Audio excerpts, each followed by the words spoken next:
For Eurovision fans, by the time we watch the contest, we know everything by heart. We've heard the songs, but for millions of people, they're hearing it for the first time. And it has to get people to get their votes. It has to get them on one listen.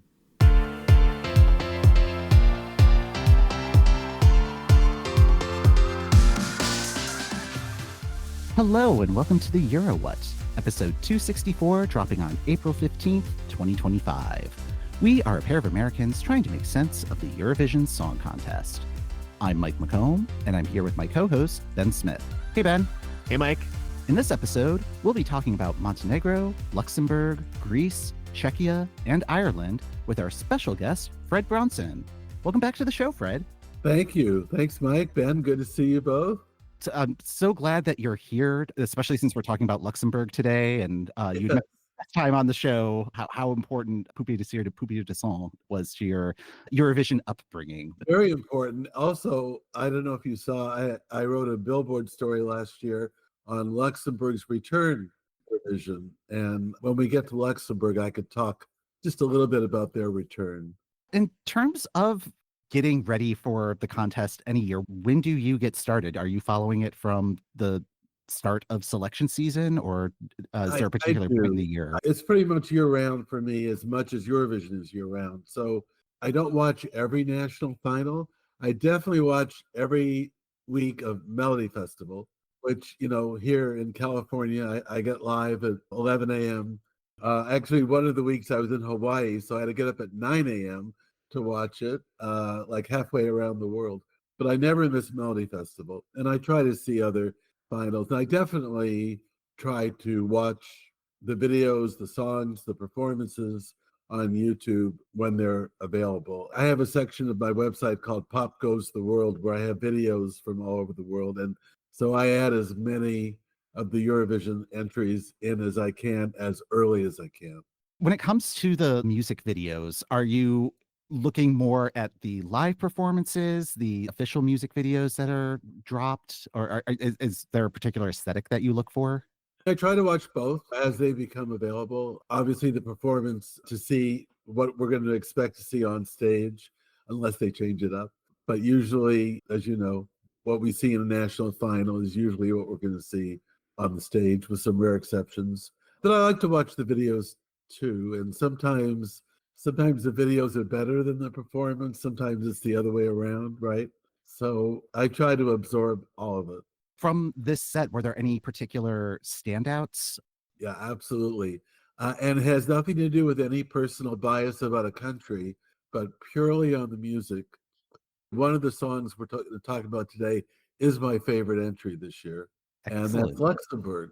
Oh, all right. And I just love the song. First of all, I think I'm really partial to songs in the French language, and then the historical connection of this song, you know, as we see in the video, to Poupée de Cire, Poupée de Son. But I really love the song. It's a song I could listen to over and over and over and have.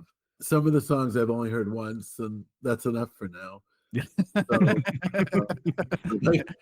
But Luxembourg is my favorite. Awesome. Ben, did you have any questions before we dive in? Not really. Let's just go ahead and get started with this week's entries.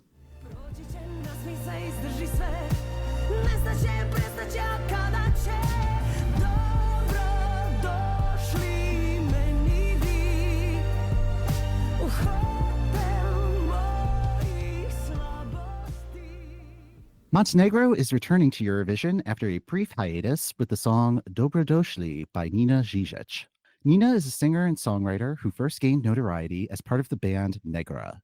The group tried to be the first representative of Serbia and Montenegro at Eurovision in 2004. Nina left the band later that year to pursue a solo career. Since then, she has been on the Eurovision stage as a featured vocalist in Montenegro's 2013 entry Igranka by the rap duo Husi. Montenegro was the first country to host a national final for the 2025 season back in November, and also the first to generate a scandal. The band Neon won the Monte Song contest, but it was later revealed that their winning song Clickbait had been performed at a festival outside the September 1st eligibility window. The band withdrew from participating in Eurovision, and runner-up Nina Žižić was named as the replacement. Dobrodošli is written by Boris Subotic and Violeta Milic. Montenegro last appeared at Eurovision in 2022, where Vladana's song Breathe failed to qualify for the final. Montenegro has only reached the Eurovision Grand Final twice, the last time being 2015. Montenegro will perform second in the second semifinal, after Australia, and before Ireland. So Fred, what did you think of Dobrodošli? Well, first of all, I'm happy that they're back, that Montenegro is back. And it always bothers me when someone leaves and then you wonder, are they ever coming back? You know, sometimes it's budget, sometimes it's political, mainly it's budget. And so that's the first thing. I'm really glad they're back. And over the years, I've enjoyed songs from Montenegro. I don't know if any of them are, no, I know that none of them are in my like top 10 favorites of all time, but they've sent some, let's say, competent songs, good songs with good vocalists. And this year, it's a good song. I think Nina's a good vocalist, but I don't know that there's anything really special about it. Of course, for Eurovision fans, by the time we watch the contest, we know everything by heart. We've heard the songs, but for millions of people, they're hearing it for the first time. And it has to get people to get their votes. It has to get them on one listen. I don't know that this song is going to do that. But I'm not saying I don't like it. I do like it. I just maybe wouldn't say I love it.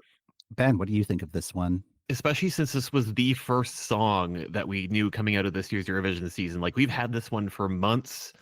I remember being very excited about it when we got it. Just like, okay, Montenegro's back. We have sort of what feels like a classic Balkan ballad in the contest.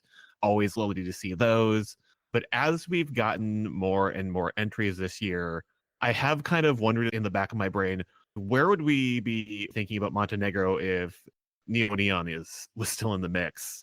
That might have been the better choice for this year's Eurovision, because like now we have the full cohort of what is in the contest this year. It's a well-performed song, but like there are now other Balkan ballads in the contest that I like a little bit more than this one. And I'm also kind of worried about it being between Australia and Ireland in the running order for the semifinal, just because I feel like Australia as opener is going to be a lot. Based on everything I have seen around Ireland's presentation of the song so far, that one also feels like it's going to be a lot visually. And Montenegro's staging for this, both in the original song contest and in their updated video, has been pretty stark, feels like the wrong word, but also has been pretty pared back, which I think is the right presentation for this song. Is it the focus should be Nina and her voice? But I'm also just like, oh, this is like, we're going to see this in the end of the night running order in the little clip show when you're trying to get your vote and go, oh, right, that happened, which is not what you want. Good points. I agree with you, especially about between Australia and Ireland. And Australia, oh my God, you know, that's just one of our wildest songs this year. So it's going to really pale in comparison. Yeah, I think I agree with both of you. Like, I think this is a good, competent song. I think her vocal is really good. Looking at the overall semifinal 2 lineup, where were you going to put this song? Like, it's just not pairing with anything, or it was just going to create kind of a weird flow. So I think between Australia and Ireland is going to give it a point of distinction at least, so maybe that will work in its favor. But I think semifinal 2 is interesting this year in that it feels very Marmite. Like, I think there are a lot of songs where it's just like not a lot of middle ground. You either like it or you don't. Maybe that might work in Montenegro's favor. Like, I am coming out positive on this one because I think it's being performed well. But if there are 10 other songs that are getting thumbs up from people, I don't know if this is going to crack that top 10. I just hope that this doesn't dissuade Montenegro from continuing to participate. I feel like this year it was a big deal just because, or last year, like it's what is time? But like, first of all, November feels so long ago at this point, but that festival was also in recognition of the broadcaster's 80th anniversary. So it felt like they had to do something. And are they going to continue with that sort of celebration into year 81? I think that's the other tricky part. Like this song and Vladana's Breathe, in my mind, aren't really that distinct from one another. So it's just like, okay, Montenegro is sending the same thing that didn't quite work last time around. The other thing that I think is working in its favor is Serbia is in this semifinal, so that could be free points. I don't know if there's going to be free points from other countries, and Montenegro is going to need a lot of points. Yeah, Montenegro needs to have enough friends in this semifinal, and I'm not sure they do. Yeah. Right. Oh, good points. Sorry, Montenegro, we really like you, but Yeah, I'm glad they're back. I loved what they did in November, but also it's now the start of April, and I'm like, oh no. yeah. All right. Anything else on Montenegro? Just hope they stay in, like you guys. I hope whatever happens, I hope they're back in 2026.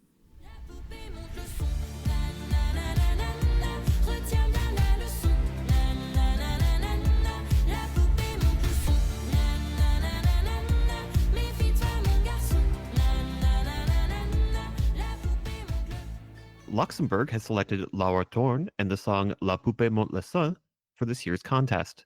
Laura Thorn is a singer with a master's degree in music theory and pedagogy. She was recruited by songwriters Christophe Houssin, Julian Salvia, and Ludovic Alexandre Vidal for their entry in this year's Luxembourg Song Contest. At the contest, the song nearly swept the jury and finished second in the televote, granting Laura the trip to the contest. La Poupée monte le son pays tribute to France Gall, who sung Poupée de cire, Poupée de son, and won Eurovision 60 years ago. Pew, pew, pew. Luxembourg, which returned to the contest last year after a 31-year hiatus, took 13th place with the song Fighter by Tali. Luxembourg will perform in slot 13 in the second semifinal after Czechia and before Israel. So, Fred, you had promised us a story about Luxembourg. Let's chat. All right, this is the time. Well, I started going to Eurovision in person in 1995. I went to 12 of them.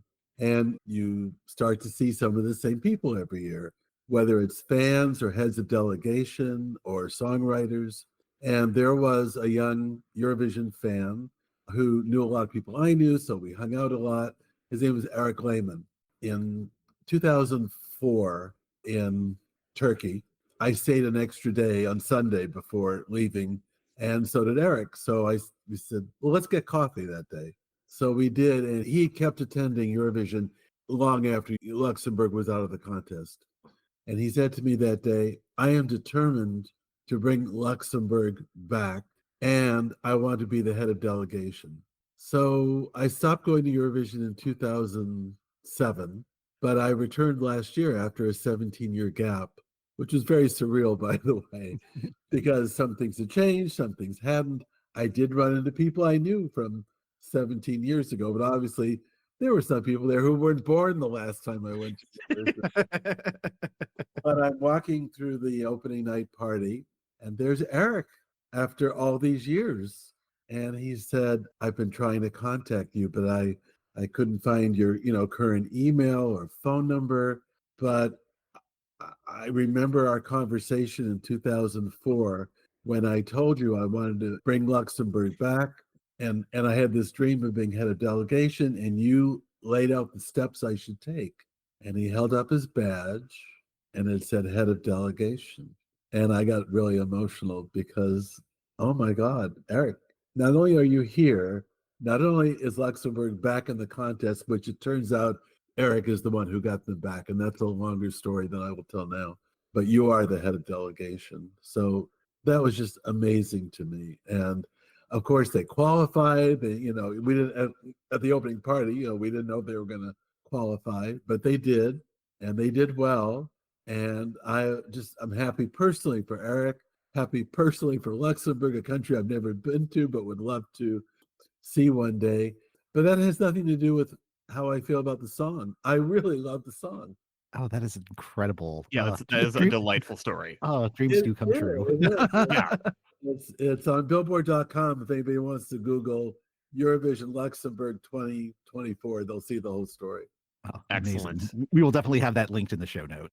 Let's see. And then, Fred, you've said that this is your favorite of the songs we're chatting about today. Yes. So I'm a pop guy. My bass line is ABBA, and then, Kylie Minogue, and on and on and on. I love pop music. That's the wheelhouse for the song. It's energetic. It's clever. The tie-in to the past. But even if without any of that, if I just heard the song and didn't know anything about it, I would love it, and I do love it. And I don't know how it's going to do. Obviously, I hope they qualify again. I'm not saying the song is going to win, although that would be lovely, but it would be just great to have it be in the top 10. Mike, how do you feel about this one? I'm not as enthusiastic about this one. I kind of made the realization a couple weeks ago that the chorus aligns with the chorus of Ace of Base's Beautiful Life.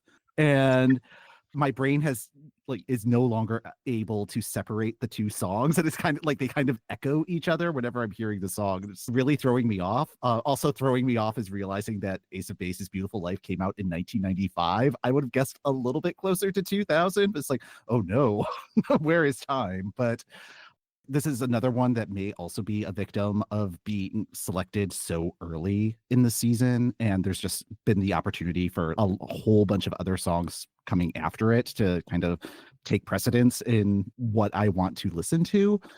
I think there have been improvements over what was presented at the Luxembourg Song Contest. I thought the audio track of the original LSC version sounded a little karaoke, but I think the remastered version or whatever tweaks they made to it does sound, it's a crisper production. So I do appreciate that. I'm also curious to see how much they lean on the France Gall intro piece that they had. Like if Eurovision's even going to allow that, they probably will, since it is an anniversary performance. But yeah, it just kind of felt like you had to vote for it. Otherwise, you're voting against Luxembourg. Like it would be treasonous not to vote for it in the contest. But yeah, I think this is good. I think it will probably qualify because the people, like, not just you, Fred, but other people who like this song really, really like this song. So I think there's a lot of ground support for it. For my own personal taste, it's not quite hitting for me. Now I'm going to have to listen to it again and listen for It's a Beautiful Life. Yeah. Oh, like the songs are already merging in my brain. Like it's bad. Yeah. I'm sorry. Like once you hear it, you cannot unhear. Oh yeah, no, it's the FedEx arrow. It's the FedEx arrow. As soon as we finish, that's the first thing I'm going to do. Is play it again. I if I could just insert something about Ace of Base, they hold my personal record for the longest interview I've ever done. Oh, really? Which is with Ulf. I wrote the liner notes for their box set, and in preparation for that, we were on the phone for 12 hours. Oh, wow. Now, we did break for lunch and dinner, but yeah, and that was a very expensive phone call, by the way. Yeah. Oh, yeah, long distance in those days. Oh, goodness. Oh, yeah. I was in LA, he was in Stockholm, or, so, but it's what I need. I needed like everything about Ace of Base because the liner notes were quite long. Mm-hmm. Anyway, that's my Ace of Base story. Back to Luxembourg. As I've been listening to it, particularly like the last couple of days, one thing I've been doing since like it is the 60th anniversary of Poupée le Cire, Poupée le Sang, is sticking that one in the playlist alongside this one, or at least somewhere in the mix, just because it is a song that is theoretically in conversation with that one. And the thing that I had not really noticed about the two until I started putting them next to one another, and like part of it is just like differences in how we record music between 1965 and now, but particularly like the live performance France Gall does at the 65 Eurovision is like there's a really charming analog nature to it all. There is grit, there is roughness behind her vocal that I found myself missing in this. This is a very smooth song, and I gotta give them props for sticking the word polyethylene in the mix, like not since Faith Hill sung about centrifugal motion. 10 points for just difficulty. But there's something that's maybe just like a little bit too smooth about this one to me. There's a dissonance happening in my brain with this one. Lyrically and how they're staging this, it feels like it's supposed to be kind of like a girl power anthem. I am not your doll. I am not your figurine in your collection. But the way that they have been staging this for Laura in particular has felt super targeted at the male gaze. Gaze, just for clarity. I get what they're going for, but also just like all of the background on this entry is how Laura was recruited rather than involved in the process. I would buy what they're selling a little bit more if she had been part of the process. Fair enough. I did know, even when I was thinking I love this song, I was also thinking But is anybody else going to love the song? So it's a good question, and you guys raise really good points. Like what it's doing for me mentally is sort of the same, I think, dissonance that happened last year when Katy Perry released Woman's World. It's supposed to be, it's like, but this is a much more successful song than that one is. Just oh God, I love Katy. I've worked with her a lot, but yeah, that was not a good song. Not a great moment. No, and I love her dearly, but no. This is aiming for, again, sort of like an empowerment thing that like everything else around it is not in the same alignment as that. I think what got me is it's fun. I love the callback. I just love the poppiness of it. It's nothing heavy, but it's a lot of fun. Yeah, and like I want them to figure out a way to fold in the 1965 of it all without it being completely load bearing. Right. And I think they're still kind of working out how to do that, because like the video at the front, like if they didn't have that as part of the performance, I think it would almost be stronger. You don't need to remind me that, oh yeah, no, this is riffing on this. It should stand on its own. But it's a lovely tribute too, and like you say, it's an anniversary, and a lot of the older members of the viewing audience, they're going to really connect to that if they were around in 65, like some of us older folks. It is a very fun Easter egg for like anybody who is really deep into Eurovision trivia. Yeah. I think also the fact that it is a fun song is a good point of distinction this year. There are a lot of different vibes that are happening at this year's contest, and fun isn't one of the dominant ones. And I think that this is going to be a fun performance. And slot 13 in the lineup, it's going to be like a good way to kind of go over that last roller coaster hill, to just be like, all right, this is going to be the last like bit of fun before we get into the final results. I think it's positioned to do well to get into the final. And like, I can also see juries going for this one, particularly if there are sentimental folks on the jury. Sure. Yeah. And, Luxembourg really wants to win. They really want to do well, and they really want to stay in the contest. They have a lot of determination behind this song too. I thought that their national final last year really demonstrated, they are ready to host if they were to win. And I think this year was a continuation of that. So. Yes, absolutely. Yes. Go Luxembourg.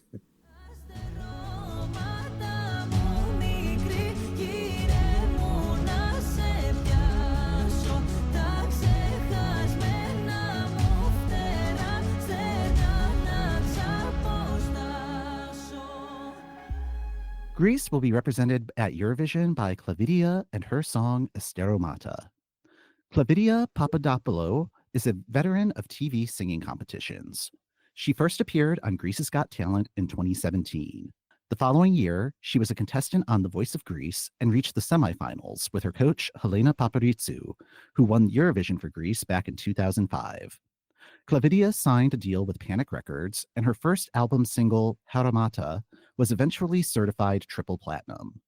Klavdia tried to represent Greece at Eurovision in 2023 with her song Holy Water. Though she was one of 7 finalists, she did not make the shortlist for Greece's selection. This year, Greece used a TV selection for Eurovision for the first time since 2017.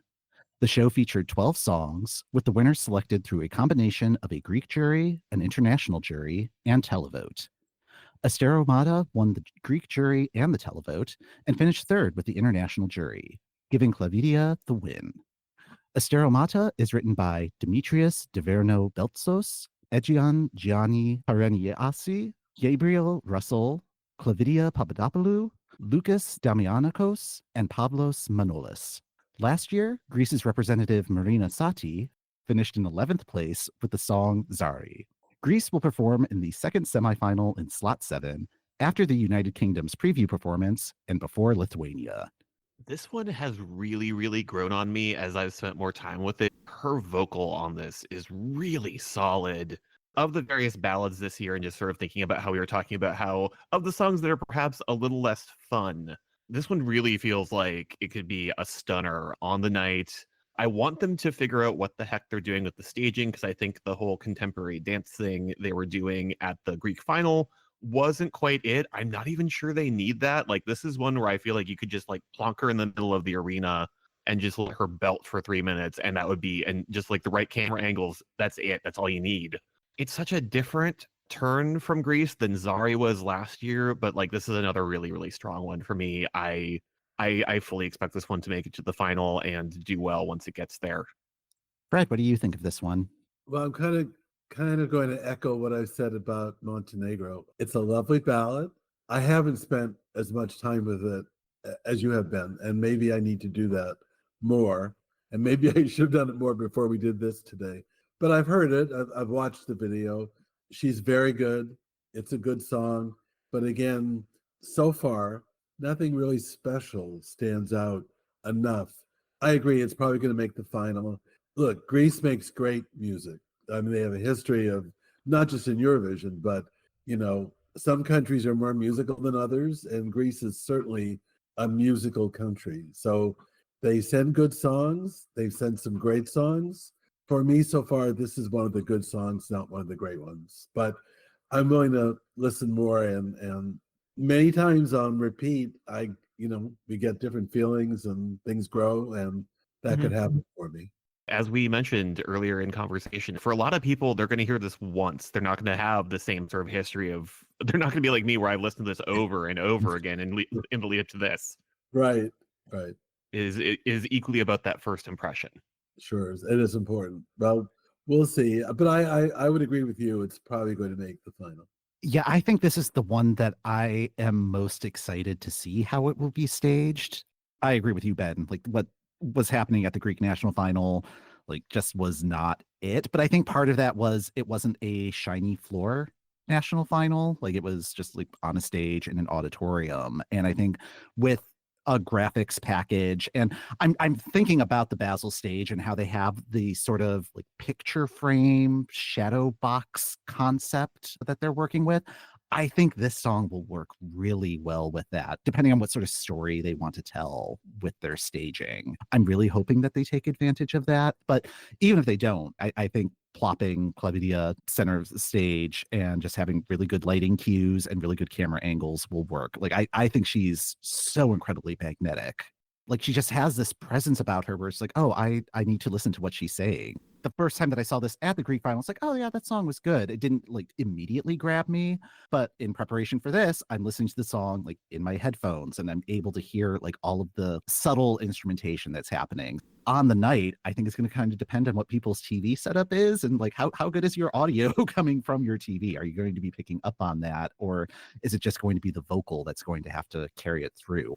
My hope for this one is people hear it on Thursday and be like, oh, I do want to hear that again. And then between Thursday and Saturday, it's like the only song that they're listening to. It's like, oh man, that was really good. And kind of building momentum that way. It may kind of underperform at the semifinal, but then once it gets to the grand final, it's like, oh, people are going to be talking this one up. So fingers crossed on that. I think Greece often does better than I think they're going to do. I wouldn't be surprised if this does very well. Yeah. Although I was surprised, like writing the bio, it's like, oh, right. Zari finished in 11th. That seems wrong. That seemed like a low placement for that track. But yeah, like I'm very hopeful for this one. I don't know if it's my favorite in the competition, but it's certainly in my personal top 10 for this year.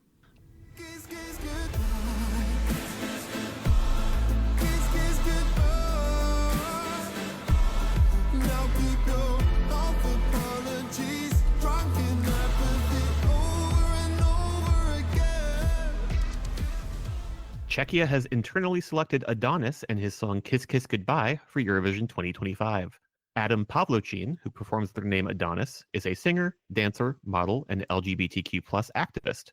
ADONXS studied music and dance as a child. However, when he reached puberty, his voice dropped from tenor to basso profundo, causing him to quit singing and focus on dancing. He's won the Slovak championship in the category of street dancing 5 times. ADONXS moved to Prague and rediscovered his love of singing and began training with opera singer Hanna Pekova. With a wider vocal range, he competed on the 7th season of Superstar, which is the Czech-Slovak version of Idol. He's the first openly queer winner of the program, with performances that defied gender norms. He signed a deal with Warner and was nominated by the Rukohore Awards as Best New Artist, despite having not released any material at that point. ADONXS was named a Forbes 30 Under 30 in Slovakia, and Elle magazine has described him as the queer king. Kiss Kiss Goodbye is written by ADONXS, George Masters Clark, Inez Colon, Lorenzo Calvo, Michaela Charatova, and Ronald Janacek. Last year, Czechia missed qualifying for the grand final when Aiko's Pedestal finished in 11th place in the second semifinal. Czechia is in the second semifinal this year in slot 12, after Denmark and before Luxembourg. Mike, I have seen the rankings we pulled together for the Building Bridges group podcast thing, so I know that you like this one a lot. Yeah, the song debuted in the first semifinal at Malta's national selection. It seemed like it was still like a work in progress piece because it was like all acoustic and did not have the bombast of the final version. But yeah, I think this is an improvement. The backing vocals are a little much, but I think his vocals sound really good. And the more that I read about ADONXS, the more that he might be my hero, just his activism and all of the different things that he's done. He's a singer, he's a dancer, he's a model, he's just like doing all of these different projects, and all of them sound really, really interesting. So I'm just kind of interested in him kind of as a character during Eurovision week and the rehearsals. And yeah, my secret hope is that he becomes besties with Mariana Conte over the week, and that we'll get to see that in like various press conferences or something like that. That's always my favorite thing that happens at Eurovision. But I really enjoy this track. I'm really curious to see how the dance break part gets executed. It's a little bit of a surprise in the track, but like the more that I'm listening to it, it's like, oh no, this does actually have kind of a natural transition. Given his dancing credentials, I'm hoping he's able to deliver. So yeah, I am bullish on this one. Well, I agree, because it got me on the first listen, and that's a good sign, right? That you can get this song the very first time you hear it. It's unique, it's charming, it's fun, it stands out. Unlike some other songs, I thought, okay, I haven't heard anything exactly like this before. So I think when I say it's a winner, I'm not saying it's necessarily going to win Eurovision, but I definitely expect to see it in the final. I think he's terrific. I think the song is great. And now you're going to make me go back and look. So I have 154 playlists on Spotify. One of which, well, several are Eurovision, but I have an LGBTQ plus playlist. Now I have to go back and see if he's on it, because if he's not, I'll add him right after we talk today. I haven't actually sat down and ranked, my favorites, other than knowing Luxembourg is on top at the moment. But when I do, I'm sure this will be in the top 5, personal for me. I feel like I need to go back and redo my rankings because this one keeps going up my list. I really like his vocal on this. I agree with you, Mike, that like we have this like a preponderance of male dance breaks this year, and this one does feel earned. It manages to help bridge the gap between some of the much more ballady things with the more up-tempo stuff that's happening this year. Given his dance background, I am actually very excited to see what he decides to pull off there. Weirdly, for this one, it feels like what this is trying to accomplish, both like lyrically and song-wise, feels in the same space as what Austria is trying to do. I definitely need to sit down and figure out, like, what does it mean that like a basso profundo doing this works for me more than JJ's tenor? If somebody wants to like look at that academically, I will gladly read that paper. I think this is doing a more successful version of what Austria is trying to do. Down to the dance break in there, down to the dealing with the end of a relationship bit, where I'm much more interested in how this is approaching it than that is. I'm kind of lukewarm on Austria, to be honest. There's a sense of grandeur to it that's like really working for me the more I listen to it. Yeah, and I think this is also really demonstrating the interesting choices that Czechia has been making at the contest. I was really sad that they weren't going to do ESCZ this year, because I feel like that is an underrated process from the last several years. But they're still making interesting choices, even if there isn't the public kind of helping with that choice. I'm always intrigued by what Czechia selects and maybe like why they're selecting it. And yeah, they got to get a win one of these days. Like they're making the right decisions, I feel. Yeah, there are a handful of nations where I'm just like, you know what, you guys are continually doing good work. I hope it is appreciated and picked up as the winner one of these years, and Czechia is definitely in that list. I agree. My favorite song so far is "Friend of a Friend," that they of all the songs they've sent, but they've definitely had some great entries. I hope they get into the final and do extremely well.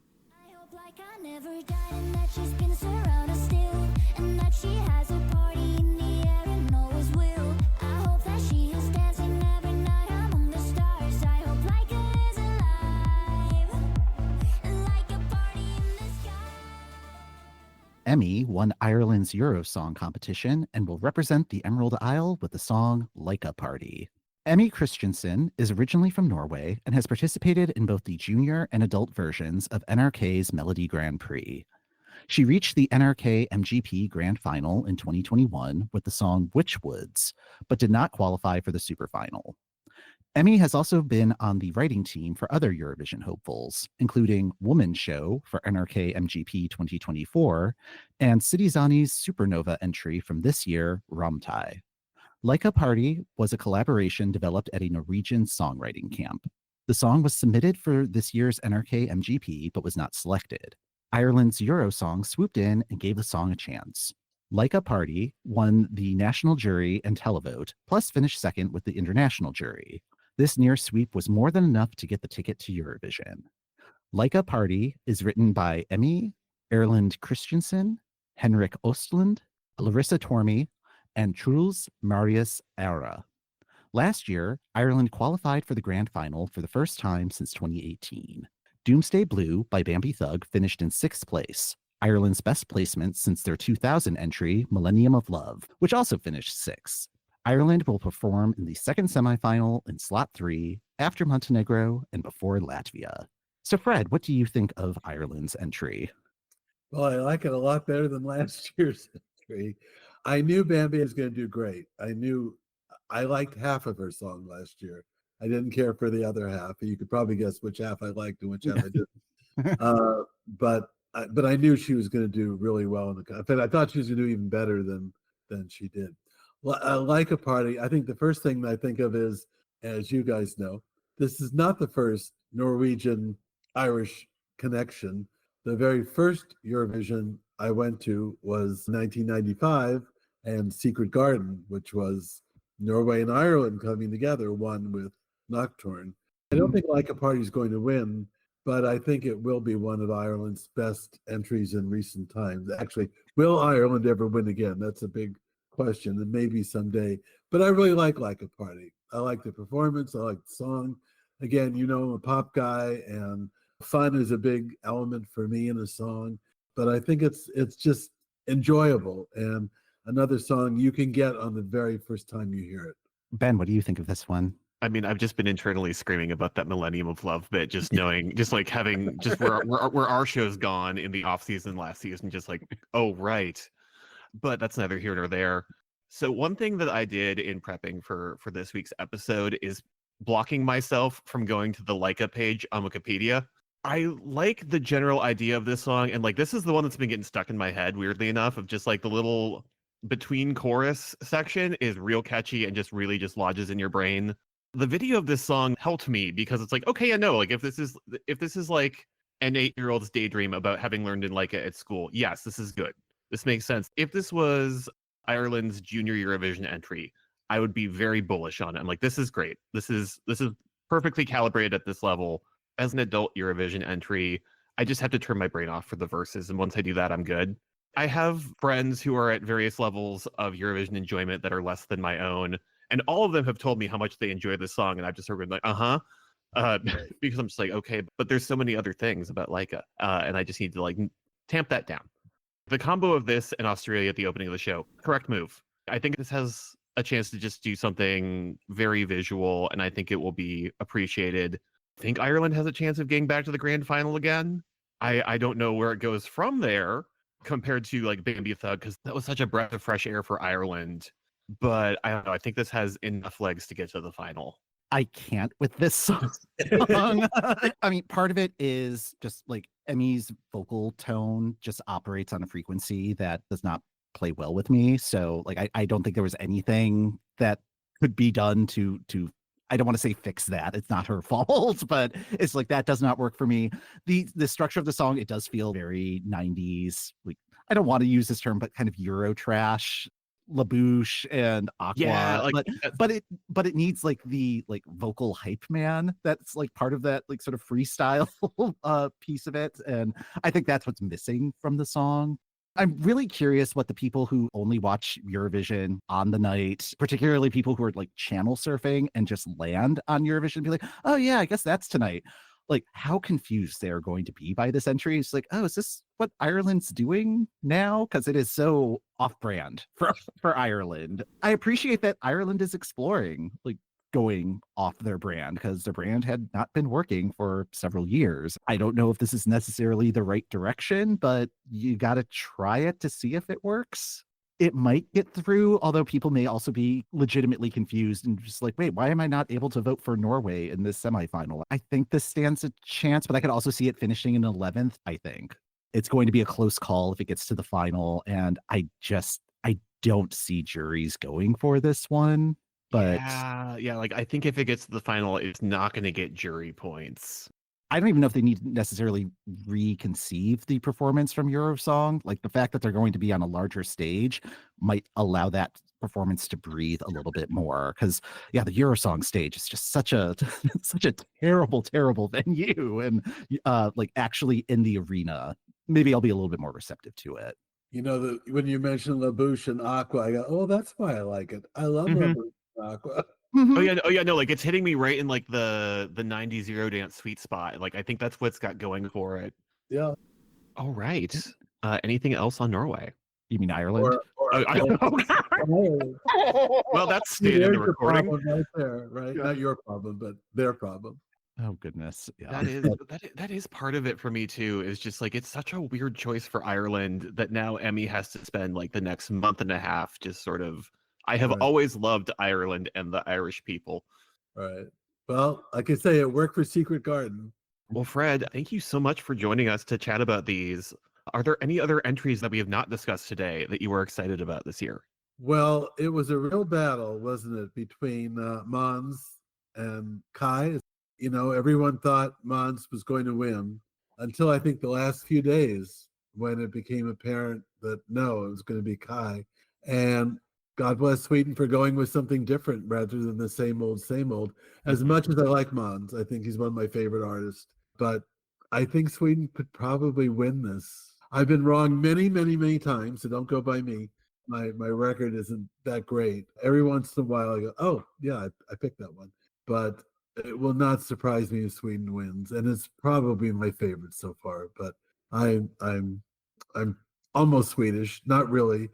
But I've been to Sweden about 30 times, and I love the country, and I have a lot of friends there. And to see them win an 8th time and claim first place all by themselves would be terrific. We'll see what happens. Fred, is there anything that you would like to plug or point our listeners to?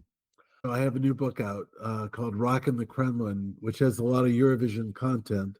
It's about the American who was the CEO of Universal Music Russia. He signed Alsu, he discovered her, signed her and brought her to Eurovision. He discovered and signed Tattoo and brought them to Eurovision. But the book also has a lot about the boy band Smash, including Sergei, of course, who went to Eurovision. And there's a great chapter on Alla Pugacheva and Philip Kirkorov. Of course, they were both in Eurovision. There's a lot about Ukraine in the book. But it's about Russia, Russian culture, and David Junk, who was the CEO, arrived in good times and left in very bad times. The book is very pro-Ukraine. Well, I will say this. It's not pro-Putin. I shouldn't say it's not pro-Russia, but it is not pro-Putin. It's a great read, not because I wrote it, but because of the life that David lived in Russia, running this gigantic record company, the first American label to open in Russia. Anyway, Rockin the Kremlin. And there's a website, rockin-the-kremlin.com. Yes, we will have links to that in the show notes, as well as the episode where we talked about the book. Because I know I loved it, Ben. I don't want to speak for you. Like I tore through it. It was a great read last year. I really appreciate that, guys. And since you asked, my website, fredbronson.com, which has almost 3,800 pop music videos from around the world. If you start now, you might finish in your lifetime.